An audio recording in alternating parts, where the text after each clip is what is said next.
तो कई क्रिकेटर्स ऐसे हैं, पाकिस्तान का बॉलिंग अटैक तगड़ा तो हो जाएगा। अब देखते चॉइसेस क्या हैं। अब्बास आफरीदी भी हैं जो कि पिछली पीएसएल में टॉप विकेट टेकर थे, मोहम्मद अली भी हैं, इतने सारे फास्ट बॉलर्स हैं। तो अब ये डिपेंड करेगा सिलेक्शन कमेटी पर कि वो किन फास्ट बॉलर्स का इंतखाब करती, क्योंकि न्यूजीलैंड के बिस्मिल्लाहिर्रहमानिर्रहीम, अस्सलामुअलैकुम। अपने यूट्यूब चैनल MIB स्पोर्ट्स पर मैं हूं मिर्जा इकबाल बेग। पाकिस्तान क्रिकेट बोर्ड की नई सिलेक्शन कमेटी ने 29 खिलाड़ियों के नामों का आज ऐलान किया है। ये खिलाड़ी कल से एबटाबाद में वाक़ काकूल एकेडमी जो पाकिस्तान आर्मी की है वहां फिजिकल ट्रेनिंग कैंप में हिस्सा लेंगे, जो 8 अप्रैल तक जारी रहेगा। इन 29 खिलाड़ियों में उस्मान खान का नाम भी शामिल है। 28 साल उस्मान खान जो 14 महीने बाद मुत्तहदा अरब अमारात के लिए खेलने के अहल करार पाएंगे और वो PSL में ओवरसीज प्लेयर्स की हैसियत से मुल्तान सुल्तान्स की जानिब से खेले। 430 रन उन्होंने बनाए, बाबर आजम के बाद सबसे ज्यादा रन थे। तो उस्मान खान का नाम शामिल किया गया है इस फिटनेस कैंप में। तो क्या उस्मान खान अगर वो न्यूजीलैंड के खिलाफ 5 T20 इंटरनेशनल मैचों पर मुश्तमिल सीरीज के लिए मुंतखब होते हैं तो क्या फिर वो अपना UAE का ऑप्शन जो है वो छोड़ देंगे? इस पर भी यकीनन एक सवाल उठ रहा है, लेकिन उस्मान खान का नाम शामिल है। 29 खिलाड़ियों में बहुत से ऐसे प्लेयर्स हैं कि जिन्होंने परफॉर्म किया PSL में, उनकी परफॉर्मेंस की बेसिस पर उन्हें शामिल किया गया। लेकिन ये फिटनेस टेस्ट किस्म का होगा। फिटनेस कैंप में खिलाड़ियों की फिटनेस पर काम होगा। अब से 8 बरस कबल 2016 में जब पाकिस्तानी क्रिकेट टीम मिसबाह उल हक की कप्तानी में इंग्लैंड के दौरे पर जा रही थी, तो उस दौरे पर रवानगी से कबल भी पाकिस्तानी क्रिकेटर्स का एक फिटनेस कैंप लगाया गया था काकुल में, एबटाबाद में। और जब पाकिस्तान ने लॉर्ड्स टेस्ट जीता 2016 में 75 रन से इंग्लैंड को शिकस्त दी, तो फिर मैच जीतने के बाद पाकिस्तान के तमाम क्रिकेटर्स ने पुशअप्स लगाए जिसको लाइव दिखाया गया। और फिर पूरी टीम ने मिसबाह उल हक चूंकि कप्तान थे तो उनकी सरबराही में सल्यूट किया अपने ट्रेनर को कि जिन्होंने उनको ट्रेनिंग दी थी। तो इसका मतलब ये हुआ कि फिटनेस बड़ा वाइटल रोल प्ले करती है। फिर गुज़िश्ता चंद बरस से पाकिस्तानी टीम में फिटनेस के हवाले से कोई इतनी ज़्यादा खास पेशरफ्त नहीं हुई है।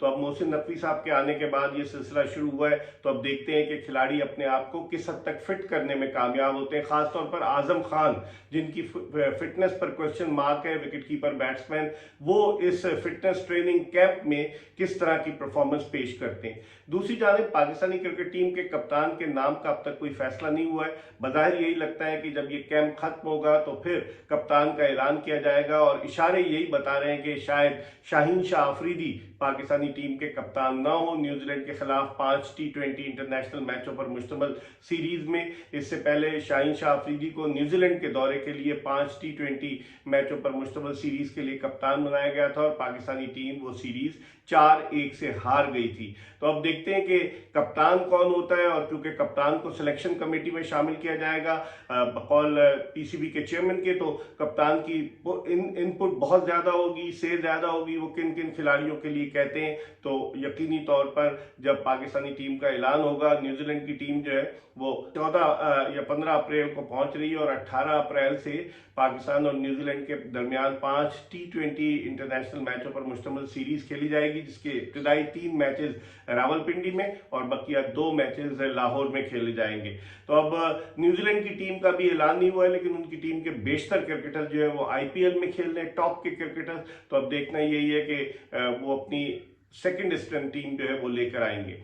दूसरी तरफ पाकिस्तान क्रिकेट के मामलात के हवाले से चूंकि कोई चीफ सेलेक्टर नहीं है, तो बास लोग ये भी सवालात कर रहे हैं कि आया ये जो चारों क्रिकेटर्स हैं वो एक पेज पर होंगे खिलाड़ियों के सिलेक्शन के हवाले से।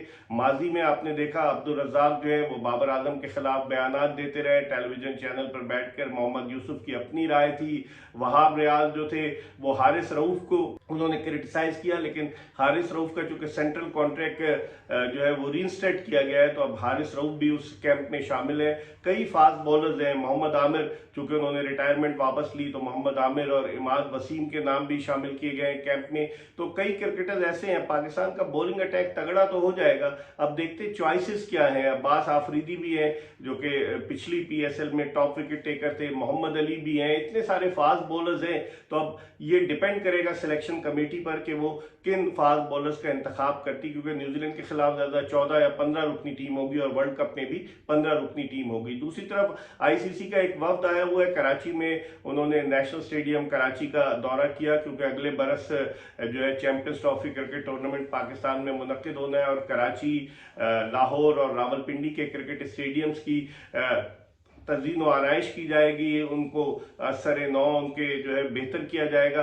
तो उस हवाले से भी चेयरमैन पीसीबी ऐलान कर चुके हैं, तो वफ्द ने दौरा किया। अब देखते हैं कि आइंदा आने वाले दिनों में पाकिस्तान क्रिकेट में क्या तब्दीलियां आती हैं। एक तब्दीली तो आज आ चुकी है, बाबर हामिद जो डायरेक्टर कमर्शियल थे उन्होंने रिजाइन कर दिया। बाबर हामिद को ज़का अशरफ साहब वापस लेकर आए थे, वो अमेरिका चले गए थे, लेकिन मोहसिन नकवी साहब का बड़ा क्लियर विजन है। उन्होंने कहा था कि दोहरी कोई काम नहीं करने देंगे। बाबर हमीद साहब अपना अलग काम भी करते हैं और बाबर हमीद साहब जो है वो पहले भी पाकिस्तान क्रिकेट बोर्ड में थे, तो उन पर हैरेसमेंट का इल्जाम लगा और वो यहाँ से चले गए। एक इंक्वायरी कमेटी भी बनाई गई, वो अमेरिका चले गए, फिर ज़का अशरफ साहब उनको लेकर आ गए। तो ये पहली विकेट गिरी है और आइंदा आने वाले दिनों में लगता यही है कि बहुत सारे लोग जो हैं या तो वो रिजाइन कर जाएंगे या फिर उन्हें घर जाना पड़ेगा, क्योंकि मोहसिन नकवी ने पूरा इंफ्रास्ट्रक्चर वगैरह मंगवाया है पीसीबी का कि कौन किस पोजीशन पर है। बहुत सारे एम्प्लॉयज हैं, पीसीबी के एम्प्लॉयज की तादाद बहुत ज्यादा है, तो अब हर शोबे में इतने सारे लोग हैं, उस हवाले से एक डिसीजन होगा। तो आइंदा आने वाले दिनों में मजीद चीजें सामने आएंगी, हम आपको अपडेट करते रहेंगे। देखते रहिए MIB स्पोर्ट्स।